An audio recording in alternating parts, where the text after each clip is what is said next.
తెలంగాణ శాసన మండలిలో బీఆర్ఎస్ సభ్యులు ఆందోళన చేపట్టారు. కాళేశ్వరం ప్రాజెక్టుపై విచారణను సీబీఐకి అప్పగించనున్నట్లు శాసనసభలో సీఎం రేవంత్ రెడ్డి ప్రకటించారు. ఈ నిర్ణయానికి వ్యతిరేకంగా మండలి చైర్మన్ పొడియాన్ని బీఆర్ఎస్ ఎమ్మెల్సీలు చుట్టుముట్టి నినాదాలు చేశారు. జై తెలంగాణ నినాదాలతో హోరెత్తింది.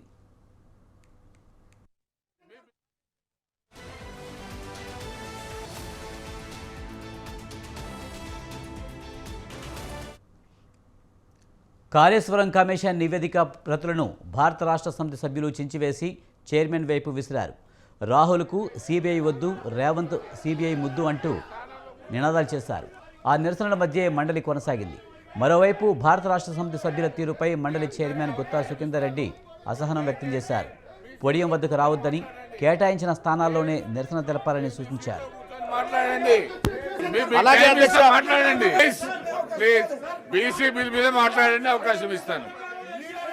ప్లీజ్ ప్లీజ్ ప్లీజ్ ప్లీజ్ దయచేసి మీ స్థానాల్లో కూర్చోండి, మీరు స్థానాల్లో కూర్చోండి.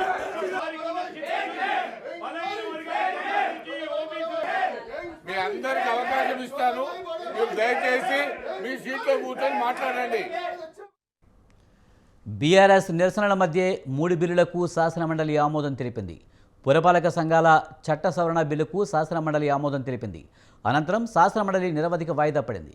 దీనిపై మరింత సమాచారాన్ని మా కరెస్పాండెంట్ విశాల్ అందిస్తారు. విశాల్, శాసనమండలిలో బీఆర్ఎస్ ఎమ్మెల్సీల ధర్నాకు సంబంధించి పూర్తి సమాచారం ఏంటి? రైట్ విజయ్, ఈరోజు ఉదయం 10 గంటలకు తెలంగాణ శాసన మండలి సమావేశాలు రెండో రోజు ప్రారంభమయ్యాయి. ముఖ్యంగా ఈరోజు ఈ సమావేశంలో బీఆర్ఎస్ ఎమ్మెల్సీల ఆందోళనల మధ్యనే శాసన మండలి బిల్లులకు ఆమోదం తెలిపింది. ముఖ్యంగా పంచాయతీరాజ్, అదేవిధంగా మున్సిపల్ సవరణ బిల్లులకు ఈరోజు శాసన మండలి ఆమోదం తెలిపింది. దీంతోపాటు నిన్న తెలంగాణ శాసనసభలో ఆమోదం పొందిన అలోపతిక్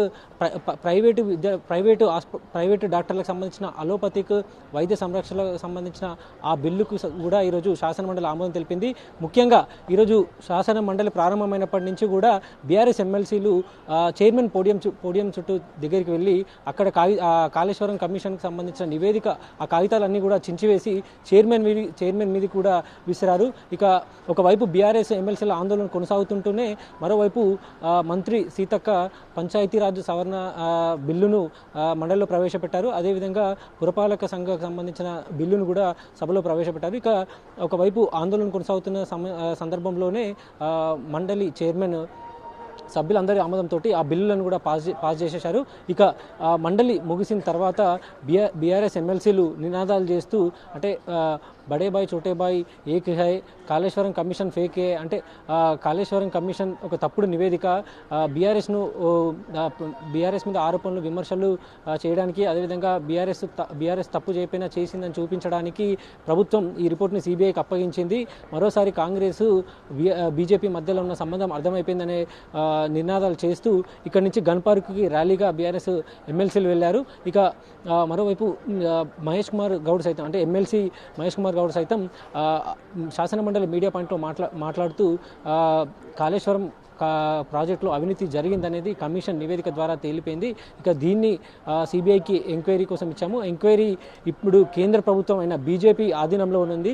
బీజేపీ ఇప్పుడు ఇన్ని రోజులు సిబిఐకి ఇవ్వండి అని అడిగింది బీజేపీ. కాబట్టి ఇప్పుడు వాళ్ళ చేతిలో ఉంది. కాబట్టి దర్యాప్తు సంస్థ త్వరగా చర్యలు తీసుకోవాలని కూడా ఎమ్మెల్సీ మహేష్ కుమార్ గౌడ్ బీజేపీ నాయకులను కోరారు. మొత్తానికి మనకి ఈరోజు జరిగిన శాసనమండలి సమావేశాలను పరిశీలిస్తే ముఖ్యంగా ఒకవైపు బీఆర్ఎస్ ఎమ్మెల్సీలు ముందస్తుగానే కాళేశ్వరం కమిషన్పై ఎలాగైనా చర్చకు పెట్టాలని, అదేవిధంగా దాని మీదనే ఈరోజు మండలిలో చర్చించాలని మండలి బీఆర్ఎస్ ఎమ్మెల్సీలు ముందుగానే వాళ్ళు ప్రిపేర్ అయ్యారు. అందులో భాగంగానే ఈరోజు మండలి ప్రారంభమైనప్పటి నుంచి కూడా నినాదాలు చేస్తూ ఆ కాళేశ్వరం కమిషన్ నివేదిక ఆ పత్రాలను చించివేస్తూ చైర్మన్ మీదకి వేయడం, ఇవన్నీ కూడా చేశారు. ఇక ఆందోళన మధ్యనే ఈ బిల్లులకి పంచాయతీరాజ్ సవరణ, అదేవిధంగా పురపాలక సవరణ బిల్లుతో పాటు అలోపతిక్ ప్రైవేటు వైద్యుల సంరక్షణ చట్ట ఆ బిల్లును కూడా ఈరోజు ఆమోదం తెలిపారు. మరికొన్ని అంశాలకు సంబంధించిన వాటిని కూడా సభ్యులు ఎవరు ఆందోళన కొనసాగుతున్నప్పుడు వాటిని కూడా సభ ముందు ఉంచేశారు. ఇక దీంతో ఈరోజు బిల్లులు పాస్ అవ్వడంతో చైర్మన్ మండలిని నిరవధిక వాయిదా వేశారు. నిన్న శాసనసభ అర్ధరాత్రి వరకు కొనసాగింది. అక్కడ కూడా ఈ బిల్లులకి ఆమోదం పొందిన తర్వాత ఈరోజు మండలి కూడా ఆమోదం పొందింది. ఈ బిల్లులు అన్నీ కలిపి ఇప్పుడు గవర్నర్ కార్యాలయం చేరుకుంటాయి. అక్కడ గవర్నర్ ఆమోదం పొందితే తప్ప ఈ బీసీ రిజర్వేషన్ అనేది మనకి ఈ స్థానిక సంస్థల ఎన్నికల్లో అమలయ్యే అవకాశం ఉంటుంది. ఒకవేళ గవర్నర్ కనుక ఆ బిల్లులకు ఆమోదం తెలపకపోతే ఈ బిల్లుల ఇప్పుడు శాసనసభ ఉభయ సభల్లో ఆమోదం పొందిన ఈ బిల్లులు వల్ల ఎలాంటి ఉపయోగం లేదంటూ కూడా మనకి ఎమ్మెల్సీ తీర్మార్ మల్లన ఒక తన అభిప్రాయం వ్యక్తం చేశారు. గతంలో ఎన్నో రాష్ట్రాలు కూడా ఇలాగే బిల్లులను పెట్టి రిజర్వేషన్ అమలు చేసినప్పటికీ కొంతమంది కోర్టుకు వెళ్ళడం వల్ల అవి రద్దయ్యాయి. ఇక్కడ కూడా అదే రిపీట్ అవుతుంది. కాంగ్రెస్ ప్రభుత్వం బీసీలను మోసం చేయడానికి బిల్లుల రూపంలో మరోసారి ముందుకొస్తుంది. కానీ మేము మోసపోవడానికి సిద్ధంగా లేమంటూ కూడా తీర్మార్ మల్లన్న తన ప్రభుత్వంపై ఫైర్ అయ్యారు. ఇక మొత్తం మీద బీసీ రిజర్వేషన్లకు సంబంధించి ఒకవైపు ఈ సెప్టెంబర్ 30 లోపల స్థానిక సంస్థల ఎన్నికలు పూర్తి జరిగిపోవాలి ఉండడంతో ప్రభుత్వం ఈ ప్రక్రియను బిల్లులకు సంబంధించిన ప్రక్రియను వేగవంతం చేసింది. ఈరోజు ఉభయ సభల్లో ఆమోదం పొందిన బిల్లులను గవర్నర్ కార్యాలయం చేరుకుంటాయి. వీటి ఆమోదం పొందితే తప్ప ఈ బీసీ రిజర్వేషన్ స్థానిక సంస్థల ఎన్నికల్లో అమలయ్యే అవకాశం ఉంటుంది. లేకపోతే ఎలాంటి రిజర్వేషన్ లేకుండానే ఈసారి ఎన్నికలు జరుగుతాయి. Vijay, right, thank you Vishal.